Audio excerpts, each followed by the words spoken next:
الحمدللہ رب العالمین والصلاة والسلام علی الامام الانبیاء والمرسلین وعلی آلہ وصحابہ وازواجہ واہل بیتہ اجمعین۔ آج جو ہے رؤیت ہلال یعنی چاند کے بارے میں کچھ احادیث پاک انشاءاللہ پیش کروں گا، اور یہ بڑی خوش نصیبی کی بات ہے کہ ہمیں اللہ پاک اتنی توفیق دی ہے کہ میں یہ حدیث پاک بیان کرنے کی سعادت حاصل کروں گا انشاءاللہ۔ تو نبی پاک صلی اللہ تعالیٰ علیہ وسلم کے مبارک فرمان سے شروع کرتے ہیں۔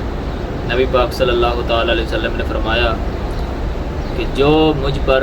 ایک مرتبہ درود پاک پڑھتا ہے اللہ پاک اس پہ 10 رحمت نازل فرماتا ہے۔ صلو علی الحبیب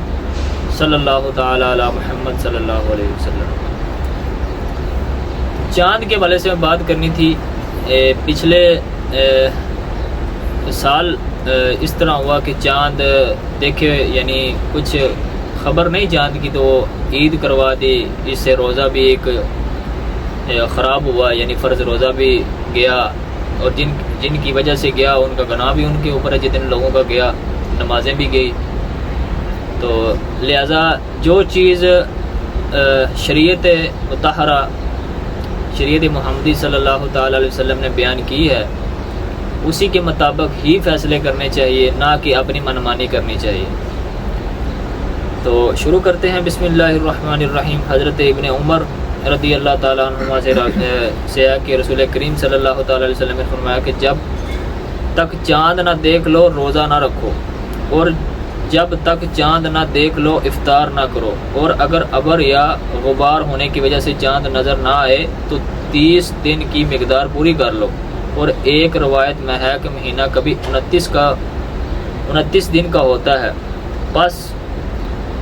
تم جب تک چاند نہ دیکھ لو روزہ نہ رکھو، اور اگر تمہارے سامنے ابر یا غبار ہو جائے تو 30 دن کی گنتی پوری کر لو۔ یہ متفق علیہ بخاری و مسلم دونوں میں موجود ہے۔ تو ادھر فرمایا گیا کہ اگر ابر آلود یعنی کہ اس طرح کا غبار ہے کہ یعنی چاند نظر نہیں آیا، تو لہٰذا کچھ ماہ 29 کے بھی ہوتے ہیں، تو لہٰذا ان کی گنتی پوری کرنی چاہیے۔ تو اگر چاند نظر نہ آئے تو اس کی جناب گنتی پوری کرنی چاہیے، نہ کہ یہی ثابت کر دینا چاہیے کہ چاند لہٰذا دن پورے ہو گئے ہیں تو عید کروا دی جائے۔ اسی حدیث کے تحت شیخ عبدالحق محدث دہلوی رحمۃ اللہ تعالی علیہ فرماتے ہیں، یعنی شرع میں نجومیوں کا قول نامقبول وغیرہ معتبر ہے، اس پر بھروسہ نہیں کر سکتے، اور حضور صلی اللہ تعالی علیہ وسلم، صحابہ کرام و تابعین اور رضوان اللہ علیہم اجمعین نے سلف و خلف رحمۃ اللہ علیہم نے اس پر عمل نہیں کیا اور نہ اعتبار فرمایا۔ یعنی فرمایا کہ شرع میں نجومیوں کا قول نامقبول وغیرہ معتبر ہے، یعنی کہ نجومی جو ہیں ان کا قول شریعت میں معتبر نہیں ہے۔ اور دوسری روایت ہے کہ حضرت ابو ہریرہ رضی اللہ تعالیٰ سے روایت ہے کہ حضور کریم صلی اللہ تعالیٰ علیہ وسلم نے فرمایا کہ چاند دیکھ کر روزہ رکھنا شروع کرو اور چاند دیکھ کر افطار کرو، اور اگر ابر ہو تو شعبان کی گنتی 30 پوری کر لو۔ یہ بھی متفق علیہ بخاری و مسلم دونوں میں روایت موجود ہے۔ اور تیسری روایت ہے حضرت ابن عباس رضی اللہ تعالی عنہما سے ہے کہ ایک اعرابی نے حضور صلی اللہ تعالی علیہ وسلم کی خدمت اقدس میں حاضر ہو کر عرض کیا کہ میں نے رمضان کا چاند دیکھا، تو حضور صلی اللہ تعالی علیہ وسلم نے فرمایا کیا تو گواہی دیتا ہے کہ اللہ تعالیٰ کے سوا کوئی معبود نہیں؟ عرض کی ہاں۔ فرمایا کیا تو گواہی دیتا ہے کہ محمد صلی اللہ تعالی علیہ وسلم اللہ کے رسول ہیں؟ جس نے کہا ہاں۔ حضور نے ارشاد فرمایا اے بلال لوگوں میں اعلان کر دو کہ کل روزہ رکھیں۔ تو نبی پاک صلی اللہ تعالی علیہ وسلم نے تو پرکھنے کا معیار یہ تھا کہ آپ نے اس سے قسمیں اور لی، تو لینے کا مقصد یہ تھا آپ کے تو اللہ پاک نے غیب کا علم عطا فرمایا تھا، وہ ہماری تربیت کے لیے تھا۔ ہم جیسے گناہ گار جو ہیں یہ ہمارے لیے تھا، یہ ہمارے لیے مشعل راہ تھی، تاکہ ہم جناب اس کو فالو کرتے ہوئے نبی پاک صلی اللہ تعالیٰ علیہ وسلم کے نقش قدم پہ ہم کامیاب ہو جائیں چل کے۔ اور اسی حدیث کے تحت شیخ عبدالحق محدث دہلوی رحمۃ اللہ تعالی علیہ فرماتے ہیں، یعنی اس حدیث شریف سے ثابت ہوا کہ ایک مرد مستور الحال، یعنی جس کا فاسق ہونا ظاہر نہ ہو، اس کی خبر ماہ رمضان میں مقبول ہے، لفظ شہادت کی شرط نہیں۔ کہتے ہیں کہ ایسا شیخ عبدالحق محدث دہلوی رحمۃ اللہ تعالی علیہ فرماتے ہیں کہ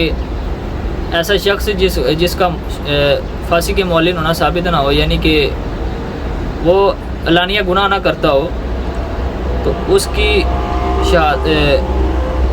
ماہ رمضان میں مقبول لفظ شہادت کی شرط نہیں۔ یعنی اس حدیث شریف سے ثابت ہوا کہ ایک مرد مستور الحال، یعنی جس کا فاسق ہونا ظاہر نہ ہو، اس کی خبر ماہ رمضان میں مقبول ہے، لفظ شہادت کی شرط نہیں۔ یعنی اگر ایسا شخص گواہی دے رہا ہے کہ جس نے جو علانیہ گناہ نہ کرتا ہو، یعنی وہ شریعت کی مخالفت نہ کرتا ہو، تو اس کی گواہی جو ہے مقبول ہے۔ تو چاند کے بارے میں جو ہے یہ اول خبر کے بارے میں فرماتے ہیں کہ 29 شعبان کو مطلع صاف نہ ہو تو ایک مسلمان مرد عورت عادل یا مستور الحال کی خبر سے رمضان المبارک کا چاند ثابت ہو جائے گا، اور مطلع صاف ہونے کی صورت میں باوصاف مذکورہ ایک شخص کا آبادی سے باہر کھلے میدان میں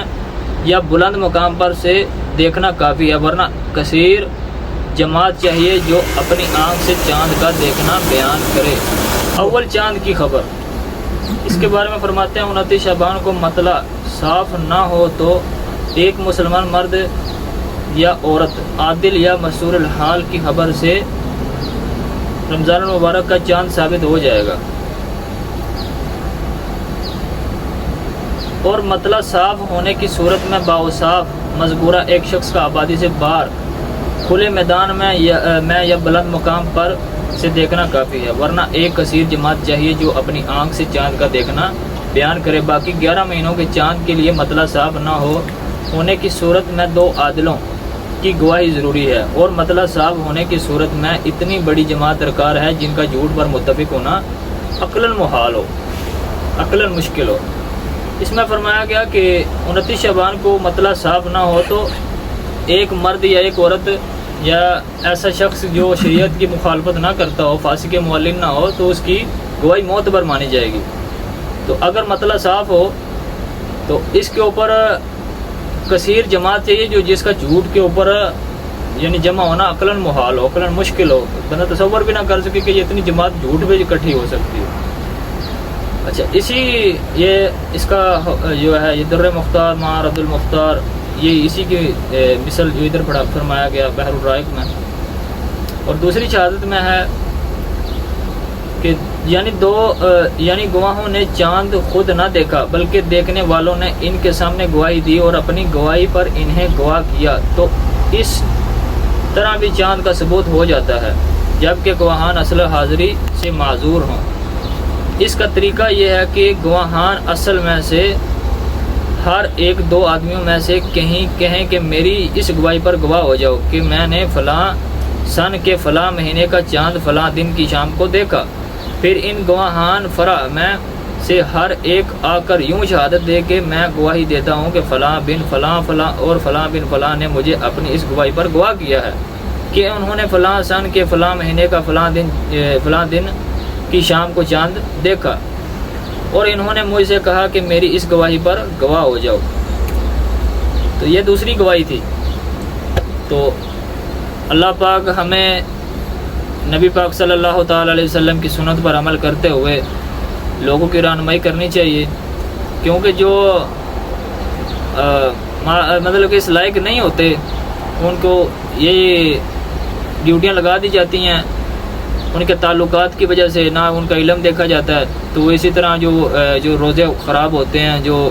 نمازیں خراب ہوتی ہیں جن کی چھوٹی سی غلطی کی وجہ سے، تو ان کا وبال تو ان کے اوپر ہی آئے گا جن کی وجہ سے خراب ہوئی۔ تو لہٰذا جو جس چیز کے بندہ قابل ہے تو اس کو اس کا حق دینا چاہیے، اگر اس کو نہ دیا جائے تو اس کے اوپر ظلم ہے۔ تو الحمدللہ پاکستان میں ماشاءاللہ کثیر علماء ہیں جو جناب حق کے اوپر بتلا کرتے رہتے ہیں کہ آپ نے اس وقت اس ٹائم کے اوپر آپ نے یہ حرکت جو کی یہ اچھی نہیں تھی، یہ بالکل ہی خلاف شرع تھی۔ تو الحمدللہ ہمیں فخر ہے ہمارے علماء کے اوپر کہ وہ ہماری رہنمائی کرتے رہتے ہیں، جس سے ہماری جو ہے علم میں بھی اضافہ ہوتا ہے، اور الحمدللہ ہم عمل کرنے کی بھی کوشش کرتے رہتے ہیں اس کے اوپر۔ تو لہٰذا یہ مسئلہ جو ہے یہ تقریباً زیادہ جو ہے یہ ابھی زیادہ اس کا مسئلہ خراب ہو گیا کہ خبروں کے اوپر جناب کوئی بات آ گئی، یا اس طرح فون اگر کسی نے ریڈیو کے اوپر بات سن لے تو کہتا ہے یہی بس یہی پکی بات ہوگی، حالانکہ شریعت اس چیز کو معتبر نہیں سمجھتی۔ وآخر الدعوانا الحمدللہ رب العالمین۔